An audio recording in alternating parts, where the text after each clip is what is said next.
Latvija Packing tika dibināts 2016. gada 4. novembrī. Reāli darbību sākām 2017. gada sākumā. Nodarbojamies ar industriālo iepakojumu ražošanu.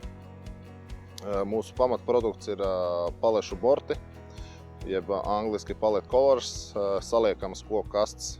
Mūsu galvenie eksporta tirgi ir Eiropa, vecā Eiropa, nedaudz arī uz Norvēģiju, Šveici, kas nav Eiropas Savienībā. Pārsvarā viss mūsu produkts paliek Eiropā. Lielākie sasniegumi ir pāriet no manuālajām iekārtām uz automātiskajām iekārtām. Tas, protams, pateicoties ir investoriem, ko 2019. gadā sākām strādāt kopā. Uzreiz palielinājās apjomi, kapacitāte, optimizācija. Viss tas arī rada mums mazāku pašizmaksu mūsu produktam. Un līdz ar to uzņēmumam tas ir labāk un var būt lielāku peļņu. Mums ir ISO certifikāti.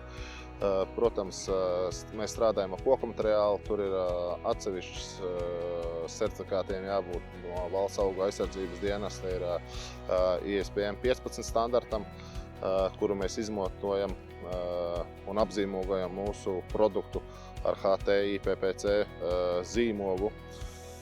Tas nozīmē, ka viss koku materiāls, ko mēs izmantojam, aizceļojot uz kādu trešo valsti, neaizved sev līdz kādu kukainīti vai kaut kādu dabai nedraudzīgu viesi uz citu valsti, kas, protams, citās valstīs var radīt būtiskas pat katastrofas.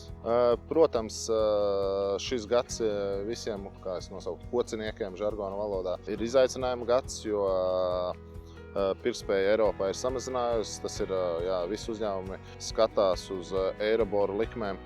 Cilvēki mazāk veikalos pērk un būvējās, un tas arī mūs tā kā pa ķēdīt ir paķēris līdzi. Bet mums bija 21. 22. gads ļoti labi gadi, kad mums ir uzkrāts savu veidu spilvens.